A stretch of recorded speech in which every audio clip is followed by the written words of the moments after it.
Okay, last but not least, I'm going to try to square a 5-digit number. I'm going to ask for people in the first row to each give me a single-digit number. That will be the 5-digit number that I will square. I'm not going to beat you to the answer on this one, but I will try and get it right. A single digit, please. 7, 2, 4, 1, 3. 72,413 squared. Yuck. Here we go. All right, 72 times 413. 413 times 8 times 9 is 3304 times 9 is 29,736. Double that to get 59,472. 59,472 becomes lip rockin'. Lip rockin' is 59,472. Okay, next I do 72 squared, which is 5184, so I can say 5 billion. Take the 184, add that to lip. 184 plus 59 is 243 million. Rockin', rockin'. Okay, next I do 413 squared. That's 400 times 426 plus 13 squared. That's 170,569. Leash up if I need it. Leash up. Take the 170, add that to rockin' to get 642,569. Good. Thank you very much.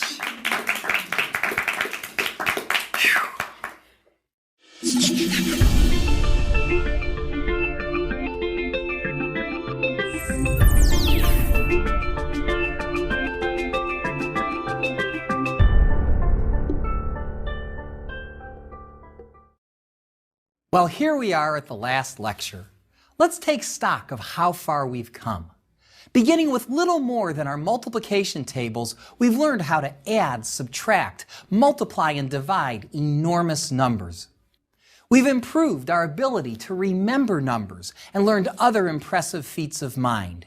You may be surprised at how much you've learned in just the few hours that we've been together. One of the lessons we've learned is that all numbers are not created equal.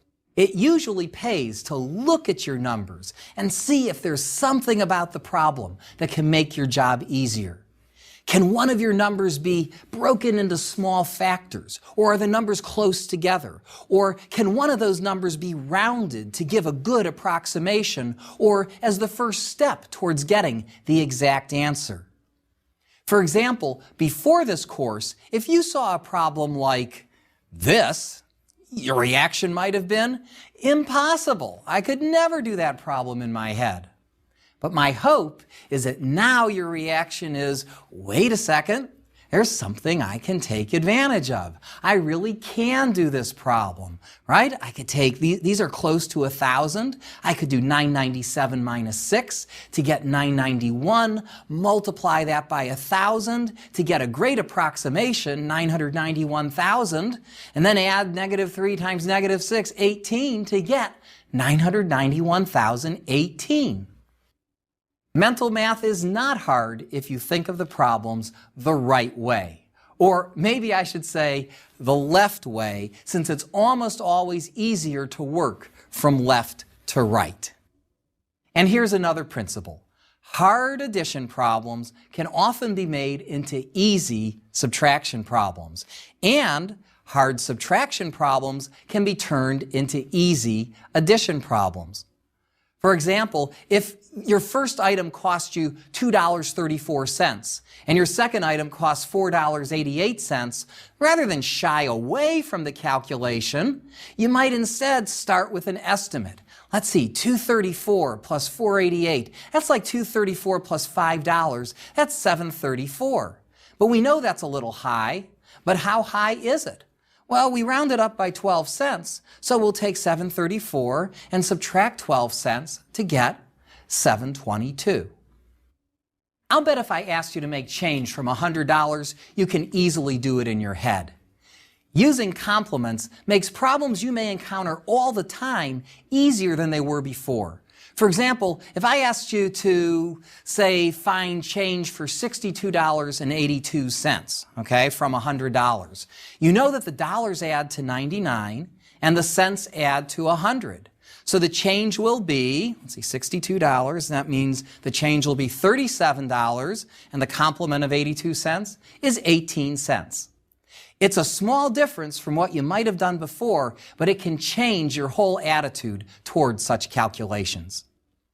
There are lots of other places in your daily life where you can use what you've learned in this course, like balancing your checkbook, figuring out your restaurant tip, or your total ATM deposit, or estimating your grocery bill at the checkout counter.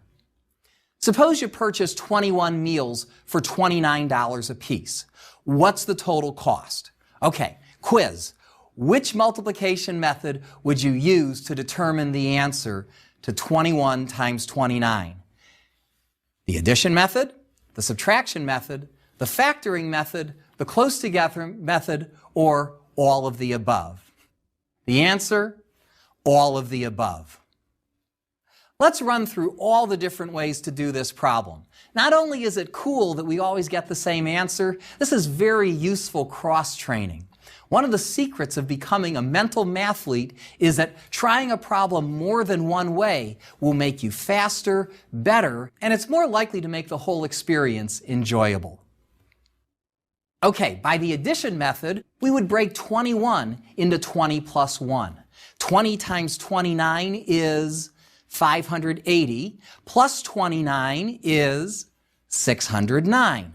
That was the addition method. By the subtraction method, we would treat 29 as 30 minus 1. So we'll do 30 times 21 and then subtract 21. 30 times 21 is 630. When we subtract 21, we again get 609. Or you could try the factoring method, right? We can factor 21 as 3 times 7, or 7 times 3. When we do 3 times 7, the problem becomes 29 times 3 times 7. 29 times 3 is 87, and when we multiply that by 7, we get 609.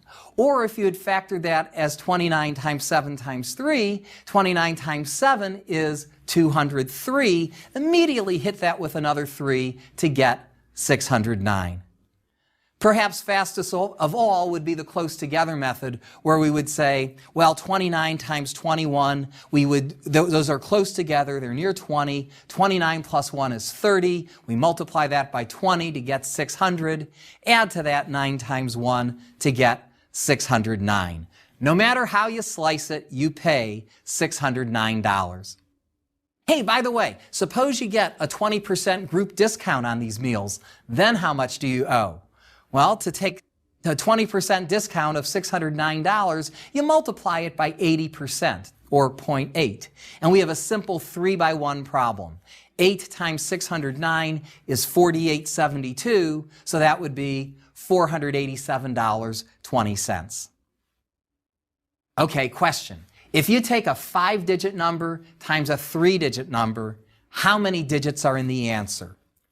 Okay, well, we know that 5 plus 3 is 8, so the answer has 8 digits or maybe 7.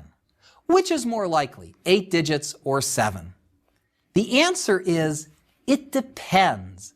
If you take what we said about estimating and just assume that each number has an equal chance of appearing, then you'd probably say the 8-digit number. Since if we pick the first digit of each number at random, then we know from our multiplication table there's a very good chance that the product of those digits will be bigger than 10. That'll give us the larger number, the 8-digit number. But in much of the real world, it's far more likely that the 5-digit number and the 3-digit number will begin with a small number, like 1 or 2 or 3. And that in turn makes it actually about 50-50 whether you get the longer number or the shorter number. It turns out that for most collections of numbers, whether they be randomly chosen street addresses, lengths of rivers, or numbers on a tax return, there are considerably more numbers that start with 1 than start with 9. On average, about 30% of the numbers we encounter tend to start with 1. About 18% start with 2, going all the way down to just 5% of numbers that start with 9. Look in your address book and look at all of the street addresses you have. You'll see way more of them that start with 1 than start with 9. This phenomenon is known as Benford's law. The probabilities that we see are determined by base 10 logarithms. That is, the 30.1% figure comes from the log of 2, which is 0.301. And the log of 3 is 0.477, and when you subtract that from 0.301, you get 0.176. That's the 17.6 figure, and so on. Benford's law is actually used by auditors as a way of detecting fraudulent data on tax returns. And you might use it as a guide for yourself to figure out which numbers you're most likely to find yourself calculating. Some people refer to the prevalence of small numbers as the principle of looking out for number 1. This is yet another illustration of the other principle that we've mentioned, that all numbers are not created equal. What else have we learned? Have you applied the phonetic code to your favorite tax ID number or credit card number? If not, you should really give it a try. In the long run, you will save yourself tons of time carrying those important numbers in your head. Trust me, you will use the results for the rest of your life, or at least until the next expiration date. And speaking of dates, what's the year code for this year? I hope you know it. Can you verify today's date using our method? Just try it a few times and you'll see how handy it is. And once you know the method, you can determine days of the week like, let's look at January 1st, 2025, okay? The next perfect square year. So how would we calculate January 1st, 2025? Let's see. Now, 2025 is not a leap year, so January will have a month code of 6. So January 1st, I'll add 1 to that to get 7. Hey, that's the same as 0, so I have a 0 as far as I'm concerned. All I now have to figure out is the year code for 2025. What's the formula? It was years plus leaps minus multiples of 7. If I take the years, that's 25. To get the leaps, I divide that by 4 to get 6. 25 plus 6 is 31. And now I subtract the biggest multiple of 7. Let's see, 31 minus 28 is 3.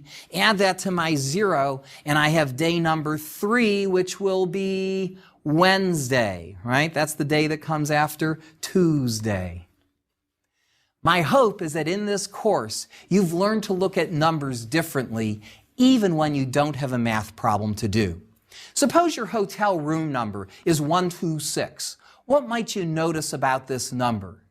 You might add the digits and realize, hey, that's a multiple of 9, right? 1 plus 2 plus 6 is 9. You might then divide your number by 9 and realize that it's 9 times 14.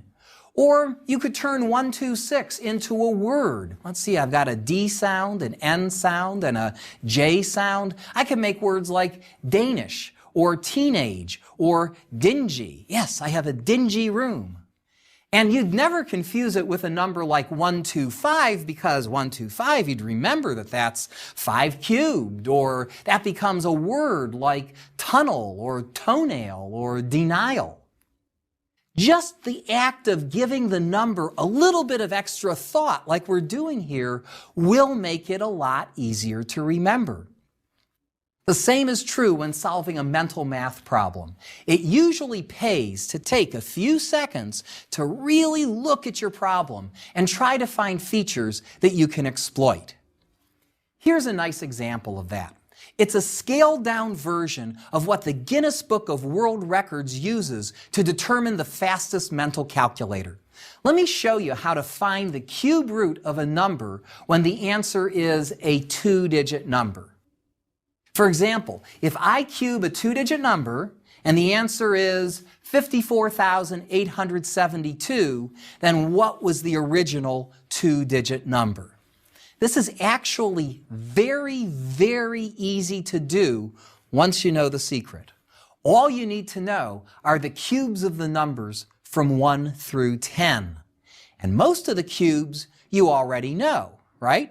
1 cubed is 1, 2 cubed is 8, 3 cubed is 27, 4 cubed is 64, 5 cubed is 125, and if I skipped ahead and I said 10 cubed, you'd say you're welcome. No, all right. You'd say 10 cubed is 1,000. Right, so there's really only 4 more cubes you need to learn. The cubes of 6, 7, 8, and 9, which are 216, 343, 512, and 729. Study this table for just 1 minute, maybe 2 minutes, until you know it solidly. If it helps you, maybe turn those 4 new cubes into words using the phonetic code. Okay, after you've studied it, come back, pause the course now, and come back to me. Okay, I'm going to ask you now, can you tell me the cube of 6? It's 216. And 7 cubed is 343. 8 cubed is 512. And 9 cubed is 729. Good. Okay, now I'll give you a number, and what I want you to tell me is which cubes are on both sides of it. For example, the number 20 is between 8 and 27. In other words, the number 20 is between 2 cubed and 3 cubed. That would be your answer. 20 is between 2 cubed and 3 cubed. Okay, 75 is between which 2 cubes? It's between 64 and 125, so 75 is between 4 cubed and 5 cubed. 314 is between 216 and 343. It's between 6 cubed and 7 cubed. And 888, that's between 729 and 1,000. It's between 9 cubed and 10 cubed. Okay, we'll see how this will pay off in just a moment. The other thing I want you to look at on our list of cubes are the last digits. Look at them, 18745, 63290. They're all different. Moreover, the cube, the last digit of the cube either matches the original number or it's the tens complement of the original number, right? 1 cubed ends in 1. 2 cubed doesn't end in 2, but 2 plus 8 is 10. It ends in 8. 3 cubed ends in 7, and check that out. 3 and 7 add up to 10. 4 cubed ends in 4. They match, and so on. Okay, now suppose I cube a 2-digit number, and the answer is 54,872. What's the original 2-digit number? Okay, in other words, what's the cube root of 54,872? To answer this, we look at how the cube begins and how the cube ends. First, we look at the thousands, the numbers behind the comma. Here we have 54,000, and 54 is between what 2 cubes? It's between 3 cubed and 4 cubed. Now, 3 cubed is 27, tells me that 30 cubed is 27,000. And 4 cubed is 64, tells me that 40 cubed is 64,000. Our number begins with 54,000, so it's living between 30 cubed and 40 cubed. That tells me that the cube root has to be in the 30s. The answer has to be 30-something. 30 what? Well, now we look at the last digit of the cube, which in this case is 2. But we know there's only one number whose cube ends in 2, namely 8 cubed is 512. That ends in 2. So if we want our cube to end in 2, the cube root must end in 8. So the cube root is 38. Okay, now it's your turn. Try to find the cube root of 262,144. First, we look at the thousands, which is 262. Here we notice that 262 is between 6 cubed and 7 cubed, so that tells us that our cube root has to be in the 60s. 60 what? Now we look at the very last digit of our cube, which in this case is 4, and only one number when cubed ends in 4, namely 4. So the answer has to be 64. Now, I should point out that this method only works when we're dealing with perfect cubes. If we change the last digit of the last problem to 5, it would no longer be a perfect cube. Its cube root would not be 65. The cube root would still be in the 60s, but the cube root would be a hair bigger than 64. You'll notice the cube rooting of two-digit cubes doesn't really require much in the way of calculation. It's more like observation, looking at the number and taking advantage of a beautiful pattern. Finally, you should remember that mental calculation is a process of constant simplification. Our problem may start off sounding hard, but by breaking it into smaller and smaller pieces, we're making the problem simpler. Even very large problems can be broken down into simple steps. I'll illustrate this by doing one last large calculation for you, the squaring of a 5-digit number.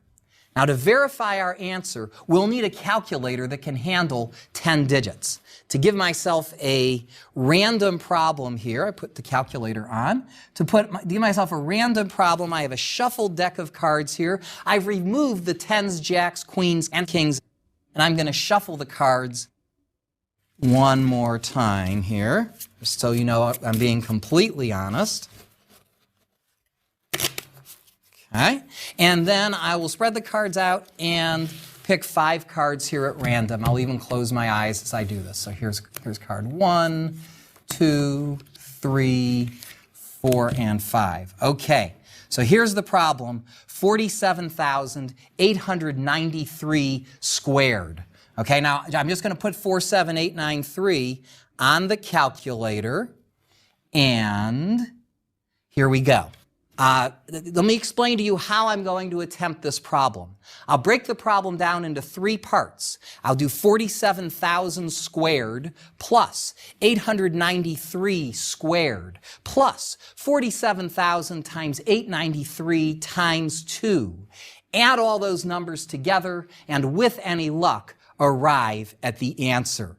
Here, I'll even tell you something else. As I've been talking out loud, I've been thinking about how I'm going to do the problem. Like 47, that's prime, but 893, that's close to 900. It's 900 minus 7. That's how I'll multiply it by 47. And I've even done 47 times 7, 329 in my head to sort of, I'm not going to try and remember that. It's just sort of getting the calculation so that when I do it later, the answer is going to feel more familiar. Okay, without any more stalling, here we go. I'll start the problem in the middle with 47 times 893. That's 900 minus 7. I'll take advantage of that. Now, 900 times 47 is 42,300. 42,300 minus 329 using complements is 41,971. 41,971. Double that to get 83,942. 83,942 becomes Fame Brown. Fame Brown. I'm using the phonetic code. Fame Brown. Okay, great. Now what do? I say 47 squared, which is 2,209. So I can say 2 billion. Take the 209, add that to Fame. 209 plus 83 is 292, but I see a carry coming, so I'll say 293 million. Brown, brown, brown. Okay, finally, I do 893 squared. That's 900 times 886 plus 7 squared. It's 977,449. Re-rope if I need it. Re-rope. Take the 797, add that to Brown to get 739,449. Well, let's check it out. If I square that number, we get 2,293,739,449. So how did I do that last calculation? Essentially, I used the math of least resistance. That is, the hardest part of this was going to be 47 times 893. And looking at those numbers, doing something like a crisscross method, I said, well, 893 is 900 minus 7, and I took advantage of that. And certainly the mnemonics came in handy as well. So what does it take to get into the Guinness Book of World Records for mental calculation? A lot more than this. It used to be that to get into the Guinness Book, you had to quickly determine the 13th root of a 100-digit number. The judges would take an 8-digit number, raise it to the 13th power, and you'd have to reveal the original 8-digit number. To solve this problem, you'd go through a process very similar to what we just learned about finding cube roots, but the numbers are considerably larger. To do it, you'd look at how the 100-digit number began, and which would tell you the first 3 or 4 digits of your 8-digit number. Then you'd look at how it ended, which would tell you the last 3 or 4 digits of the 8-digit number. Then maybe you'd do some approximating for the middle digits. So if you were willing to memorize about 1,000 openings and 1,000 endings, as many people aiming for the Guinness Book are, you might be able to do that kind of problem without any calculating. Since this was becoming more of a test of memory than of calculation, a few years ago, the criterion was changed to finding the 13th root of a 200-digit number, resulting in a 16-digit number. The record is held by Alexis Lemaire, a French computer scientist who once solved this problem in 70.2 seconds. Nobody else in the world has even come close. He was also able to find the 13th root of a 100-digit number in 3.625 seconds, essentially the time needed to read the problem and recite the answer. Every 2 years, there's a mental mathematics competition known as the Mental Calculation World Cup, which tests the following computational skills, shorter versions of which we've actually discussed in this course.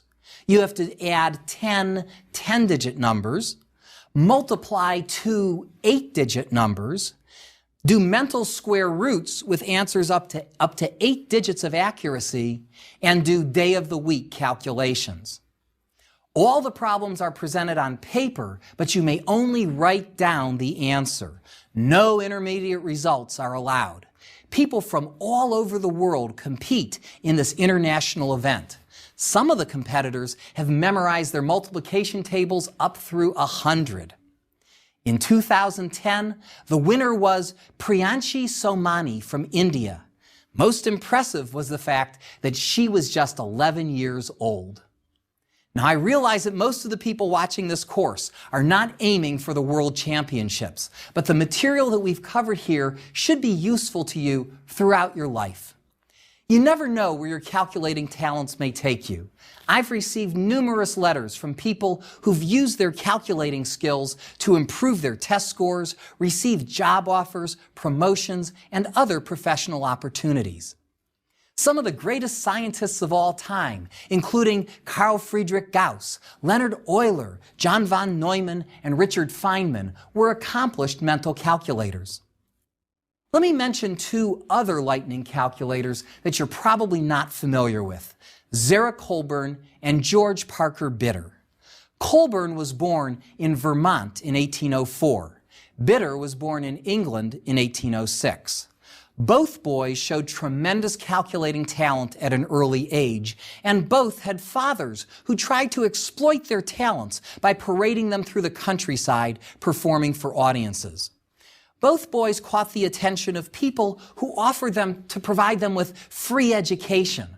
For example, the president of Dartmouth College offered to pay for all of Colburn's education and living expenses. And here's where their stories diverge. Colburn's father, who left his wife and 5 other children to take Zara on the road, refused such offers, whereas Bitter's father eventually allowed his son to be educated. Colburn never really made much of himself, drifted from one career to the next, lost his calculating talent, and died at age 35. Bitter, on the other hand, had a long and successful career as a civil engineer and eventually became president of England's Institution of Civil Engineers. You might say that in the end, Colburn was bitter and Bitter was better. Both boys had talent, but only one took proper advantage of it. As Benjamin Franklin said, "Genius without education is like silver in the mine." All mathematics begins with arithmetic, but it certainly doesn't end there. And I strongly encourage you to explore the joy that more advanced mathematics can bring in light of the mathematical experiences you've had with mental math. As we've occasionally seen in this course, mental math is rooted in algebra, which is the foundation of arithmetic. Your skills in mental math open the doors to algebra, which maybe you can better appreciate in new ways. And once you know algebra, the sky's the limit. You can learn geometry, statistics, maybe even calculus, or my favorite areas of mathematics, probability, number theory, and discrete mathematics. In fact, we can get an appreciation for higher mathematics in trying to understand the reasons behind these calculating techniques. Another place to exercise your calculating skills, and a fun one, is through games. As a kid, I loved playing games, and I still do today. Many of the games involve numbers, like Monopoly or backgammon. In Monopoly, I got very good at adding and subtracting through buying properties, paying rents, and making change. I think making change was actually my favorite part of the game. In backgammon, you do things like count the race to see how far the checkers have to travel before they get off the board. And you calculate things like the probability of leaving a shot or your chances of winning the race. More modern games like Ken, a variant of Sudoku, combines logic with number sense and is a great way to have fun with numbers. In Scrabble, you can quickly determine the number of points for different words. For example, if part of our Scrabble board looked like this, and you had to play the word mental, let's say you played it with M on the double word square and A on the double letter square, you can quickly figure out that this scores 34 points. In fact, you almost can't help thinking that mental math is cool. In each of these games, and many others, by being better at mental arithmetic, you can play better and win more, and that makes the games more fun. One of the main messages that I want to leave with you is that you can do it. Some people lose their confidence in mathematics at an early age. I'm here to tell you that it's never too late for a fresh start, looking at numbers in a brand new way. I hope that our time together has been a pleasant one, so I encourage you to study what you've learned, have fun with it, and I hope this is just the beginning of a numberful journey through the world of mathematics. Thank you.